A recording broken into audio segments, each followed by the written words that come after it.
Topic பார்க்க போறோம் அப்படின்னு சொன்னா நம்ம ஒரு பேங்க்ல எப்படி வந்து நம்ம லோன் வாங்குறதுக்கு எப்படி எந்த மாதிரி நம்ம ப்ராஜெக்ட் ரிப்போர்ட் போடலாம் அப்படிங்கறத பத்தி நம்ம இன்னைக்கு டாபிக்ல பார்க்கலாம்.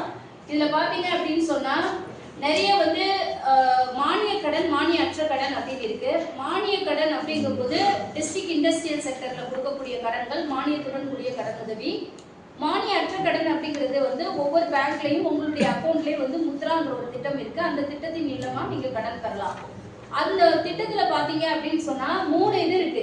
ஒண்ணு வந்து சிசு, இன்னொன்னு வந்து கிஷோர், இன்னொன்னு வந்து தருண் அப்படின்னு சொல்லுவாங்க.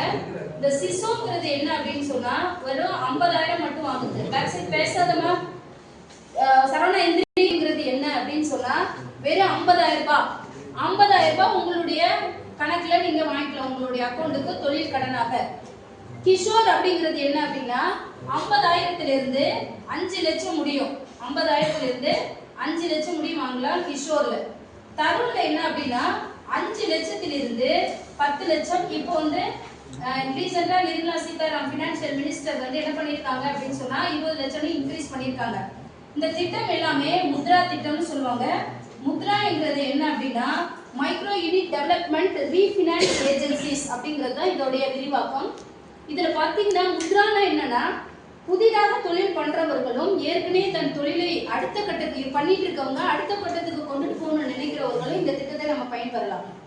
ஏற்கனவே தொழில் பண்ணிட்டு இருக்காங்க, என் தொழிலை அடுத்து விரிவடைய செய்யணும் அப்படின்னு நினைக்கிறவங்களும் புதுசா நான் தொழில் பண்றேன் அப்படிங்கிறவங்களும் இந்த முத்ரா திட்டத்துல பயன்படுத்தலாம். இந்த திட்டத்துல வந்து உங்களுடைய அக்கௌண்ட்ல நீங்க எந்த பேங்க் நேஷனலைஸ் பேங்க்ல நீங்க வச்சிருக்கீங்களோ அந்த திட்டத்தின் மூலமாக நீங்க பயன்பெறலாம்.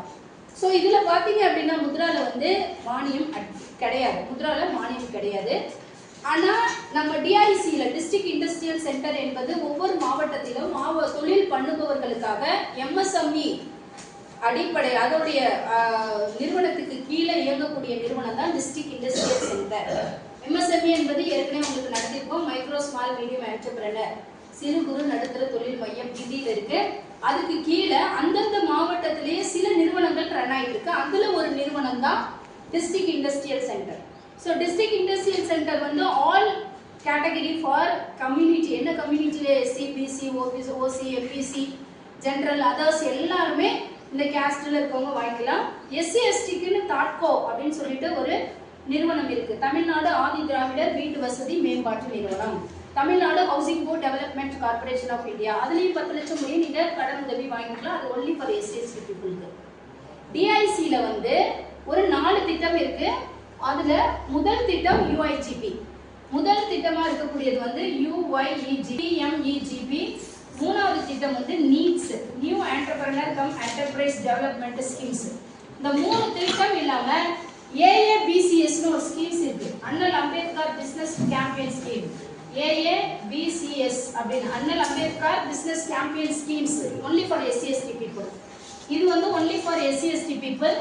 மற்ற எல்லாமே வந்து பாத்தீங்க அப்படின்னா இதுல வந்து எல்லா கேட்டகரியுமே OBC MBC and other and SC எல்லாமே இதுல இருந்து வாங்கிக்கலாம்.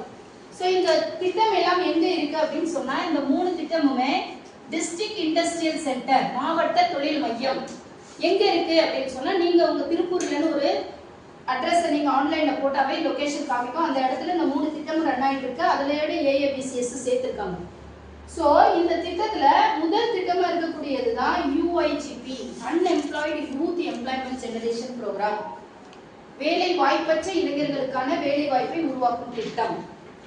ஸோ அந்த திட்டத்துல முதல் லெட்டர் எடுத்து தான் யூஐஜிபின்னு விரிவாக கொடுத்துருக்காங்க. திட்டமே அன்எம்ப்ளாய்டு யூத்துங்கிறதுனால உங்ககிட்ட எந்த ஒரு கொலட்ராலும் கேட்கக்கூடாது. பேங்க் ஆண்டு எதுவுமே கேட்க மாட்டாங்க. உங்களுடைய திறன் ஸ்கில் அடிப்படையில கொடுக்கக்கூடிய ஒரு லோன் தான் இந்த யூஐஜிபி.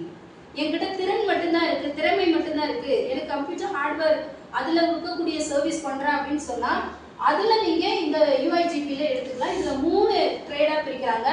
முதல் ட்ரேடு வந்து உற்பத்தி, 2வது ட்ரேடு வந்து சேவை சர்வீஸ், 3வது ட்ரேடு வந்து ட்ரேடிங் விற்பனை. இந்த 3ஐயும் வச்சு நம்ம கடன் உதவி வாங்கலாம் டிஸ்ட்ரிக்ட் இண்டஸ்ட்ரியல் சென்டர்ல. அப்ப நீங்க இப்போ எடுத்தோட மேனுஃபேக்சரிங் போறது உங்களுக்கு டஃபா இருக்கும். அதனால ஃபர்ஸ்ட் நீங்க சர்வீஸ் ஆரம்பிச்சுட்டு அதன் மூலமா கூட நீங்க மேனுஃபேக்சரர் போகலாம். அதுல ஒரு சர்வீஸ்ல நான் வந்து எனக்கு லோன் வேணும் அப்படின்னு சொன்னா நான் வந்து பேங்க் போய் போய் அப்ரோச் பண்ணணும், பேங்க்ல போய் எவ்வளோ வேணும் அப்படிங்கிற ஒரு திட்ட அறிக்கை போடணும். அப்போ எனக்கு ஒரு 3 லட்சம் ஃபர்ஸ்ட் ஒரு வேணும் அப்படின்னா நம்ம அதுக்கேற்ற மாதிரி ஒரு எக்ஸாம்பிள் போட்டிருக்கேன். இப்போ 3 lakhs நீங்கள் கடன் பெறுறீங்க அப்படின்னு சொன்னால் ஃபர்ஸ்ட் ஒரு திட்ட அறிக்கையில் உங்களுடைய சொந்த விவரங்கள், உங்களுடைய டீட்டெயில், உங்களுடைய பர்சனல் டீட்டெயில் ஃபர்ஸ்ட் ஒரு திட்ட அறிக்கையில் இருக்கணும். அடுத்து வந்து யூனிட்டோட டீட்டெயில் இருக்கணும், எந்த யூனிட் எந்த அட்ரஸ்ல எங்க ஸ்டார்ட் பண்ணியிருக்கீங்க, அதோட பேர் என்ன அப்படிங்கிற யூனிட்டோட டீட்டெயில், அது மேனுஃபேக்சரரா சர்வீஸா ட்ரேடான்னு இருக்கணும். அடுத்து வந்து என்ன இருக்கணும்னா முதலீடுங்கிறப்ப என்ன பண்ணணும்னா ஸ்கீம்ஸை யூஸ் பண்ணும்போது நீங்க என்ன பண்ணணும், எப்பவுமே வந்து பேங்கே ஒரு காசு கொடுத்துட்டு இருந்தா உங்களுக்கு பொறுப்பு இருக்காது, ரெஸ்பான்சிபிள் இருக்காது. அதனால என்ன பண்ணணும், நீங்களும் உங்களுடைய சொந்த முதலீடை உங்க அக்கௌண்ட்டுக்கு நீங்க போடணும். அப்போ அந்த இதுக்கு பேர் தான் ஓன் கான்ட்ரிபியூஷன், சொந்த முதலீடு. அப்போ என்ன பண்றாங்க, சொந்த முதலீடு என்ன பண்றாங்கன்னா ஒரு பர்சன்டேஜ் வைக்கிறாங்க. நான் கொடுக்கறதுல 90% நான் கொடுத்துறேன், மீதி 10% நீங்க போடுங்க. அப்போ 1 லட்சம் வாங்குறீங்கன்னா 10%ங்கிறது 10,000 உங்களுடைய அக்கௌண்ட்ல நீங்க போடணும். அப்போ 10,000 நீங்க போட்டீங்கன்னா 3 லட்சம் நான் வாங்குறேன் அப்படின்னா 10%ங்கிறது 30,000 ஓன் கான்ட்ரிபியூஷன் உங்களுடைய அக்கௌண்ட்ல நீங்களே போடணும். அப்பதான் பொறுப்பு இருக்கும். நானே கடன் கொடுத்தேன்னா முழு கடனையும் நீங்க வாங்கிட்டு கட்ட மாட்டீங்க, அதனால நீங்களும் ஓன் கான்ட்ரிபியூஷன் உங்க சொந்த முதலீடையும் நீங்க போடணுங்கிறது ரூல். அப்ப இந்த திட்டத்தோட ரூல், அதனால நீங்க 10% கம்பல்சரி போட்டுருக்கணும். அது உங்க எந்த அக்கௌண்ட்ல போடணும்னா உங்களுடைய சொந்த அக்கௌண்ட்ல நீங்க பேங்க்குக்கு போட்டுருக்கணும். மானியம் அப்படிங்கும் போது 25% வந்து யூஐஜிபி பிஎம்என்ஜி நீட்ஸுக்கு வந்து மேனுஃபேக்சரர் சர்வீஸ் ட்ரேட் எல்லாத்துக்குமே காமனா 25% சப்சிடி கொடுக்குறாங்க. அப்போ 3 லட்சத்துக்கு 75,000 ரூபாய் மானியம். அப்போ இந்த 75 இந்த 30 போக மீதி 1,95,000 வங்கி தன் கணக்கில் இருந்து எடுத்து எங்க நீங்க கொட்டேஷன் வாங்கிருக்கீங்களோ அந்த கொட்டேஷன் வாங்கின கம்பெனிக்கு டிடியாவோ செக்காவோ கொடுத்துருவாங்க. அவங்க என்ன பண்ணணும் அப்படின்னா அந்த கொட்டேஷன் வந்து முழுக்க ஜிஎஸ்டி உள்ள கொட்டேஷன் மட்டும்தான் என்ன பண்ணுவாங்க, ஜிஎஸ்டி இருக்க கொட்டேஷன் மட்டும்தான் பேங்க்ல எலிஜிபிள் ஆகும். அப்ப அந்த ஜிஎஸ்டி இருக்க கொட்டேஷனை வாங்கி கொடுத்துட்டீங்க அப்படின்னா அந்த செக் டிடியா யாருக்கிட்ட நீங்க கொட்டேஷன் வாங்கிருக்கீங்களோ அவங்களுக்கு போயிடும். அதுல முதலீடு இதுனா செலவுங்கிறப்ப என்னென்ன செலவுனா 2 செலவு இருக்கு. ஃபர்ஸ்ட் வந்து நமக்கு மிஷினரிக்கு என்னென்ன மிஷினரி ரா மெட்டீரியல் தளவாடங்கள், இது வந்து நம்ம ஒன்ஸ் நம்ம செலவு பண்ண வேண்டியது. இதை நம்ம செலவு பண்ணோம்னா ரிப்பீட்டடா நம்ம செலவு பண்ண போறது கிடையாது. அப்போ இதுல மிஷினரி, அப்புறம் மூலதனம், அப்புறம் தளவாடங்கள், இதுல வந்து செலவு ஒரு செலவு. அதர் செலவு வந்து வாடகை, இபி பில்லு, சம்பளம், போக்குவரத்து செலவு, செல்போனுடைய ஈசி சார்ஜ், அதர்ஸ். அப்போ ஒரு தோராயமா நான் போட்டிருக்கேன். இப்போ வாடகை ஒரு 5,000 ரூபாய், இபி பில் ஒரு 2,000 ரூபாய், அடுத்து சம்பளம் ஒரு 12,000 ரூபாய், போக்குவரத்து செலவு ஒரு நாளைக்கு 50 ரூபாய் பெட்ரோல் காசுன்னு வச்சா கூட 1,500 ரூபாய், செல்போன் ஈசி வந்து பர் மந்த்துக்கு 500 ரூபாய், அதர் எக்ஸ்பென்சஸ் டீ குடிக்கிறது, ஸ்டேஷனரி ஐட்டம், வேற ஏதாவது ஒன்று வாங்குற மாதிரி இருந்துச்சுன்னா அது ஒரு 2,000. ஸோ இதெல்லாம் சேர்த்தோம் அப்படின்னா ஒரு 21,000 வர மாதிரி நான் போட்டிருக்கேன். அதுல ஒரு பிஸ்னஸ் பண்ணும்போது வெரி இம்பார்ட்டன்ட் ஃபார் 4 திங்ஸ்: முதலீடு, செலவீனம், வருமானம், லாபம். அப்போ முதலீடு நம்ம எழுதிட்டோம், செலவையும் நம்ம எழுதிட்டோம், அடுத்து வருமானத்தை பார்க்கணும்.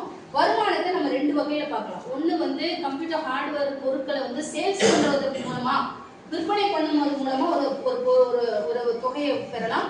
அடுத்து சர்வீஸ் பண்ணும்போது ஒரு தொகையை பெறலாம். இப்போ விற்பனை மூலமாங்கும் போது நான் சொன்ன மாதிரி இப்போ வந்து நம்ம ஒர்க் பண்ணிட்டே இருக்கோம், திடீர்னு டிஸ்பிளே வேலை செய்யல மானிட்டர்ல அப்படின்னு சொன்னா அப்போ நம்ம என்ன பண்ணுவோம், ஒரு டிஸ்பிளே வந்து ஒரு எல்இடியா எல்சிடியான்னு வாங்கி போட்டு அந்த மானிட்டரை நம்ம ரெடி பண்ணலாம். அப்போ அதுல விற்பனையும் வரும், அதுல சர்வீஸும் வரும், ரெண்டும் வருமே. அப்போ ஒரு ஹார்ட் டிஸ்க் போடுற மாதிரி உங்களுக்கு வந்து ஒரு ரேம் மாத்துற மாதிரி ஒரு விற்பனை, ஒரு போர்டு மாத்துறதுன்னா ஒரு விற்பனை வரும், எஸ்எம்பிஎஸ் மாத்திரம்னா விற்பனையும் வரும். அப்ப அந்த இடத்துல விற்பனையும் வரும், சர்வீஸும் வரும். அப்ப அந்த மாதிரி விற்பனை ரீதியா ஒரு லாபத்தையும் சர்வீஸ் ரீதியா ஒரு லாபத்தையும் பர் டே ஒரு 5,000 விற்பனை மூலமாக, சர்வீஸ் மூலமாக ஒரு 5,000 எடுத்து பர் மந்த் ஒரு நாளைக்கு 10,000 ரூபாய் இன்கம் ஜென்ரேட் பண்றோம் அப்படின்னா அப்போ ஒரு மாசத்துக்கு 25 நாள் நீங்க ஒர்க் பண்ணா கூட ஒரு மாசத்துக்கு 2,80,000 ரூபாய் வருமானம். அப்போ முதலீடு, செலவீனம், வருமானத்தை பார்த்ததுக்கு அப்புறமேலுக்கு நம்ம வந்து இப்போ என்ன பண்ணணும், இஎம்ஐ ஒரு லட்சத்துக்கு குறைஞ்சது வந்து 2,500ல இருந்து 3,000க்குள்ள வரும். அப்போ நான் தோராயமா மேக்சிமமே 3,000 வச்சா கூட ஒரு 3 லட்சத்துக்கு இஎம்ஐ 9,000 ரூபாய். ஏற்கனவே வந்து செலவினம், ரெகுலர் செலவினம் 21,000 ரூபாய் இருக்கு. நம்ம ஒரு 21 பிளஸ் இஎம்ஐ 9,000 ரூபாய் போக 30,000 ரூபாய் பர் மந்த் நம்ம இன்கம் ஜென்ரேட் பண்றது. 2,50,000ல இருந்து நம்மளுடைய செலவினம் 30,000 குறைச்சோம்னா நம்ம லாபம் என்ன, ப்ராஃபிட் என்னங்கிறத கண்டுபிடிச்சிடலாம். அப்போ ப்ராஃபிட்ங்கிறது ஒரு பிசினஸ்ல முக்கியமான ஐட்டம் ப்ராஃபிட். அப்போ ப்ராஃபிட்டை கண்டுபிடிக்கணும் ஈஸி ஃபார்முலா. எவ்வளவு இன்வெஸ்ட்மெண்ட் பண்றோமோ அந்த இன்வெஸ்ட்மெண்ட்ல எவ்வளவு செலவீனம் நம்ம பண்றோமோ அப்ப அந்த செலவீனத்திலிருந்து வருமானத்தையும் நம்ம எப்படி பெறணும்னு தெரிஞ்சுக்கிட்டோம் அப்படின்னா லாபத்தை ஈஸியா கண்டுபிடிக்கலாம். வருமானம் மைனஸ் செலவீனம் ஈக்குவல் டு லாபம். அப்ப லாபத்தை அழகா கண்டுபிடிச்சலாம். அப்ப லாபத்தை கண்டுபிடிச்சிட்டோம்னா பிரேக் ஈவன் பாயிண்ட். இந்த பிரேக் ஈவன் பாயிண்ட்ஸ் நம்ம கண்டுபிடிக்கிறோம் அப்படின்னா இந்த லாபத்தையும் நம்ம எப்படி பிரேக் ஈவன் பாயிண்ட்ஸ்னா எப்போ 3 லட்சம் ரூபாய் முதலீடு போட்டிருக்கோம் அப்போ நம்ம வருமானம் ஒரு மாசத்துக்கு 2,50,000 ரூபாய் வருது அப்படின்னு சொன்னா அப்போ நமக்கு இஎம்ஐ எல்லாம் போக அடுத்த மாசம் 4,40,000 ரூபாய் வரும். முதல் மாசமே 2,20,000 ரூபாய் வந்துருச்சு. அப்பனா ஒரு நாளோட வருமானம் 10,000 ரூபாய். அப்ப இந்த ஒரு மாசத்துல 2,20,000 ரூபாய், இந்த ஒரு நாள்ல 10,000னா அங்கிட்டு ஒரு 80,000 ரூபாய் குறைவு.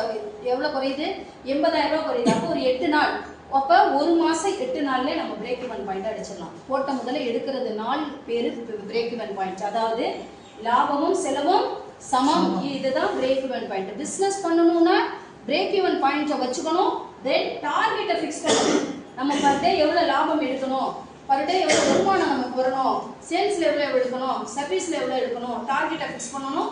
அதே மாதிரி இதை நம்ம என்ன பண்ணணும், ரெகுலாரிட்டியா நம்ம என்ன பண்ணணும், இதுல growth இன்க்ரீஸ் பண்ணிக்கிட்டே இருக்கணும், வருமானத்தை இன்க்ரீஸ் பண்ணிக்கிட்டே இருக்கணும். நிறைய நிறைய டிஐசிக்கு 100 பேர் கூட அப்ளை பண்ணுவாங்க. 10 பேர் செலக்ஷன் ஆவாங்க, 90 பேர் ரிஜெக்ட் ஆவாங்க. ஏன்னு கேட்டீங்கன்னு தெரியுமா? என்ன பண்ணுவாங்க தெரியுமா? 3 லட்சம் கேட்டுருவாங்க பேங்க்ல. நீ எல்லாத்துக்கும் எனக்கு வேணும்பாங்க. எனக்கு வருமானத்துல எனக்கு ஒரு நாளைக்கு 1000 ரூபாய் தான் கிடைக்கும். அப்போ ஒரு நாளைக்கு 1000 ரூபாய் தான் கிடைச்சதுன்னா ஒரு மாசத்துக்கே 30,000 ரூபாய் தான் கிடைக்கும். செலவினது 21,000 ரூபாய் பிளஸ் 9,000 ரூபாய். அப்ப ஒரு நாளைக்கு 1000 ரூபாய், 30 நாளைக்கு 30,000 தான் கிடைக்கும். ஆனா செலவு 30,000 காப்பாங்க. அப்ப 30,000 செலவு 30,000 வருமானமா? நீ எதுக்கு அந்த பிசினஸ் பண்ற? ரிஜெக்ட் போடுவாங்களா போட மாட்டாங்களா? எதுக்கு அது பிசினஸ் பண்ணணும்? பிசினஸ் பண்றதே சம்பாதிக்கிறதுக்கு. ஆனா நம்ம என்னத்தை காமிப்பாங்க தெரியுமா? குறைவா ஓடவே ஓடல. இன்னும் கொரோனா டைம் சுத்தம் இது. புரியுதுங்களா? ஏன் பேங்கர்ஸ் லோன் ப்ராஜெக்ட் ரிப்போர்ட் கேட்கறாங்க அப்படின்னா வருமானம் என்பது செலவினத்தை காட்டிலும் அட்லீஸ்ட் 3 மடங்கு அதிகமா இருக்கும். புரியுதுங்களா? அட்லீஸ்ட் 3 மடங்கு. இப்போ இதுல 30,000 அப்படின்னு சொன்னா இன்கம் எவ்வளவு காமிக்கணும்? 3 மடங்குனா எவ்வளவு காமிக்கணும்? 90,000 ரூபாய் அட்லீஸ்ட் காமிச்சிருக்கணும். புரியுதுங்களா நான் சொல்றது? அப்போ 3 மடங்கு காமிக்கணும். ஆனா 4 மடங்கு. இந்த பிசினஸோட growth எல்லாமே எப்படி அதிகமா ப்ராஃபிட் வர பிசினஸா பார்த்து எடுக்கணும்னு சொல்லுவாங்க. இல்லைன்னா அதுக்கேற்ற மாதிரி நீ என்ன பண்ணும்? திட்டறிக்கை போடணும். திட்டறிக்கை போட்டாதான் பிரேக் ஈவன் பாயிண்ட் தெரியும். திட்டறிக்கை போட்டாதான் ப்ராஃபிட் தெரியும். அப்ப பேங்க் மேனேஜர் இந்த பிசினஸ் growth உள்ள பிசினஸ் ஆச்சுன்னா கண்டிப்பா கொடுப்பாரு. அப்ப எப்படி growth எடுப்பீங்க? இது ஏற்கனவே 5,000 ரூபாய் வந்துட்டு இருக்கதை நீ காமிச்சீங்கன்னா இன்னும் ஸ்ட்ராங். புரியுதுங்களா? பர் டே 10,000 ரூபாய் உள்ள வந்துட்டே இருக்கு அப்படிங்கிறப்ப ப்ரூஃப். புரிஞ்சுதா? ஓகே. இந்த ப்ராஜெக்ட் இவ்வளவு ரூபாய் நீங்க கொடுத்துட்டாங்க. இந்த கடனை திரும்பி செலுத்த ஆகும் காலம் எவ்வளவு கொடுக்குறாங்க பேங்க்ல அப்படின்னா 5 இயர்ஸ், 5 வருடங்கள். 5 வருடங்கள் இந்த பணத்தை நீங்க திருப்பி செலுத்த ஆகும் காலமா உங்களுக்கு டியூரேஷன் கொடுக்குறாங்க. மேடம் என்னால இஎம்ஐ 9,000 கட்டுறது கொஞ்சம் டஃபா இருக்கு, நான் 7,000 கொடுக்கலாமான்னு சொன்னாலும் பேங்கர்ஸ்ட நீங்க ரெக்வஸ்ட் பண்ணிட்டு 7,000 ரெகுலரைஸ் பண்ணிக்கலாம். புரியுதுங்களா நான் சொல்றது? அப்ப 3 வருஷம் இந்த பேங்க்ல இந்த அக்கௌண்ட்டை க்ளோஸ் பண்ண மாட்டாங்க. 3 வருஷத்துக்கு அப்புறம் தான் க்ளோஸ் பண்ணுவாங்க. ஓகே. 3 வருஷத்துக்குள்ள நீங்க உங்களுக்கு டியூ இருக்கு. அதுக்கப்புறம் நீங்க 3 வருஷத்துலயே இஎம்ஐ பிரேக் ஈவன் பாயிண்ட் அடிச்சிடலாம். மீதி 2 வருஷம் வர ப்ராஃபிட் எல்லாம் உங்களுக்கே ஆயிடும். அதுக்கப்புறம் உங்களோட மிஷினரி, ரா மெட்டீரியல் எல்லாமே பேங்க் மூலமா வாங்கினது எல்லாமே சொந்த முதலீடு.